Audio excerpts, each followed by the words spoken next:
Bismillahirrahmanirrahim. Assalamu alaikum. Welcome back to the lectures of botany. Today we will discuss about the life cycle of bacteriophage. Life cycle of bacteriophage में आज हम lytic life cycle of bacteriophage को discuss करने वाले हैं. So let's start the topic. Life cycle of bacteriophage. Life cycle के meaning हैं how an organism increase their numbers और प्रोजनी, कि कोई ऑर्गेनिज्म अपनी नंबर्स को कैसे इंक्रीज करता है, अपनी प्रोजनी को कैसे बढ़ाता है. हाउ दे रिप्रोड्यूस, वो रिप्रोडक्शन कैसे करता है, इसको लाइफ साइकिल कहते हैं. तो बैक्टीरियोफेज का जो लाइफ साइकिल है वो टू डिफरेंट टाइप्स का है. First one is lytic life cycle and second one is lysogenic life cycle. इस लेक्चर में हम लाइटिक लाइफ साइकिल को डिस्कस करेंगे. लाइटिक लाइफ साइकिल, लाइटिक के मीनिंग हैं लाइसिस यानी डिसइंटीग्रेशन, टूट जाना, डिस्ट्रॉय हो जाना. तो इसमें क्या होता है कि जब एक विरियन या एक बैक्टीरियोफेज जब अटैक करता है किसी होस्ट सेल को, तो इनसाइड द होस्ट सेल वो रिप्रोड्यूस करता है, अपनी कॉपीज़ को इंक्रीज़ करता है, मल्टीप्लिकेशन करता है और एट द एंड उस सेल को, होस्ट सेल को डिस्ट्रॉय कर देता है कम्प्लीटली, उसको लाइस कर देता है, तोड़ देता है. इसलिए इस को लाइटिक लाइफ साइकिल का नाम दिया गया. लाइटिक लाइफ साइकिल में 6 स्टेजेस हैं, यानी 6 स्टेप्स हैं. फर्स्ट वन इज़ अटैचमेंट, या इसको एड्जॉर्प्शन भी कहते हैं. Second one is penetration, third one is transcription and fourth one is biosynthesis. Fifth maturation and maturation या असेंबली भी इसको कहते हैं. And sixth one is lysis. इनको हम स्टेप बाय स्टेप डिस्कस करेंगे.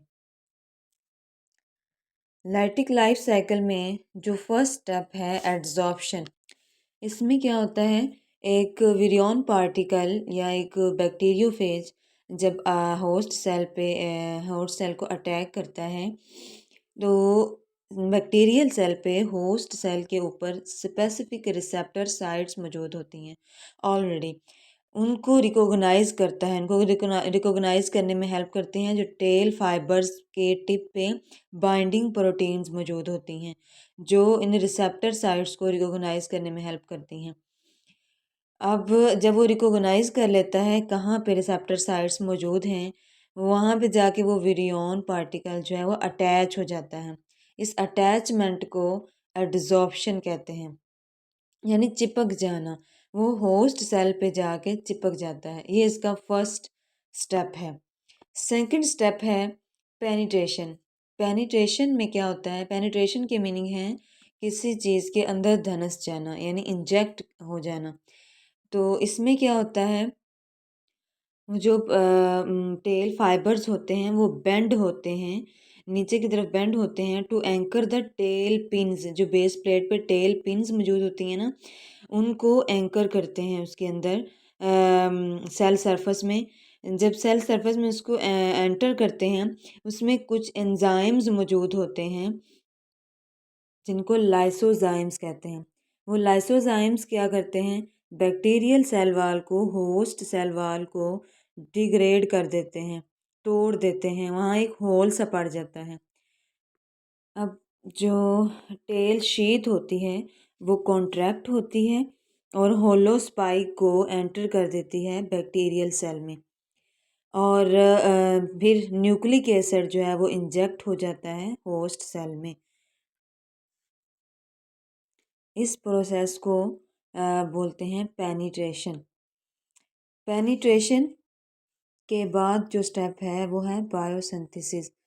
बायोसिंथेसिस में क्या होता है कि जो वायरल डीएनए है वो कंप्लीट कंट्रोल हासिल कर लेता है सेल मेटाबॉलिज्म का, यानी होस्ट जो सेल है उसका उसका कंप्लीटली कंट्रोल हासिल कर लेता है और डायरेक्ट करता है, हदायत देता है कुछ वायरल एंजाइम्स को प्रोड्यूस करने की, using ribosomes of host. Host के राइबोसोम्स को यूज़ करते हुए कुछ एंजाइम्स को प्रोड्यूस करने की हदायत करता है. इस रिलेशन को ना इस साइकिल को मास्टर एंड स्लेव रिलेशन भी कहा जाता है.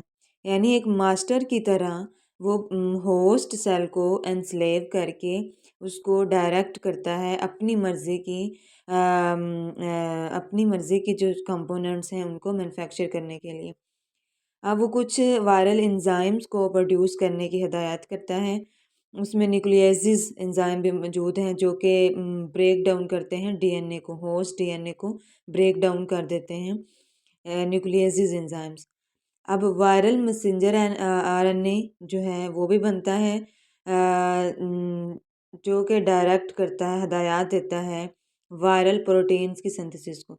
वायरल प्रोटीन्स सिंथेसिस होती है, वायरल प्रोटीन्स की सिंथेसिस के बाद असेंबल सॉरी वायरल प्रोटीन्स जिनसे बाद में जो हेड्स, टेल्स और फाइबर्स बनते हैं वो प्रोटीन सिंथेसिस होती हैं। अब वायरल डीएनए भी रेप्लिकेट इसी स्टेप में होता है। वायरल डीएनए की रेप्लिकेशन होती है, उसकी अमाउंट इंक्रीज होती है। इस फेज़ को ट्रांसक्रिप्शन फेज़ भी कहते हैं, ट्रांसक्रिप्शन भी कहते हैं इस स्टेप को। तो इसमें क्या होता है बायोसिंथेसिस होती है, प्रोटीन सिंथेसिस होती हैं, एंजाइम्स सिंथेसिस एंजाइम की सिंथेसिस होती है और जो वायरल डीएनए है वो रेप्लिकेट होता है उसकी अमाउंट इंक्रीज होती है, इसलिए इसको बायोसिंथेसिस बोलते हैं। अब नेक्स्ट स्टेप है असेंबली या इसको मैचुरेशन भी बोलते हैं। इसमें क्या होता है कि जब सारी वो प्रोटीन्स भी और प्रिपेयर हो जाती हैं और न्यूक्लिक एसिड जो है वो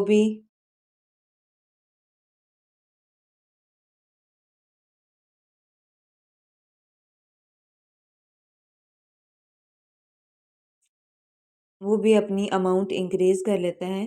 तो उसके बाद क्या होता है कि न्यू फेजेस जो हैं वो असेंबल होना शुरू हो जाती हैं। असेंबल मीन वो हेड्स, टेल्स और टेल फाइबर्स जुड़ के एक पूरे स्ट्रक्चर विरियोन का बनाना शुरू कर देते हैं।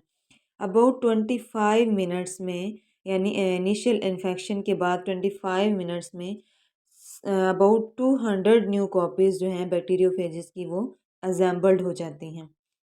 इस असेंबली के बाद असेंबली यानी मैचुरेशन के बाद जो स्टेप है वो है लाइसिस का। अब लाइसिस में क्या होता है जो सेल है होस्ट सेल वो बर्स्ट कर जाता है, फट जाता है और न्यू फेजेस जो हैं जो जितनी भी न्यू फेजेस प्रिपेयर हुई होती हैं वो सारी रिलीज़ हो जाती हैं और नेक्स्ट होस्ट सेल को इन्फेक्ट करने के लिए। तो इस फेज़ को रिलीज़ असेंबली एंड रिलीज़ भी कहते हैं, लाइसिस फेज़ भी कहते हैं। इसी तरह ये साइकिल चलता रहता है।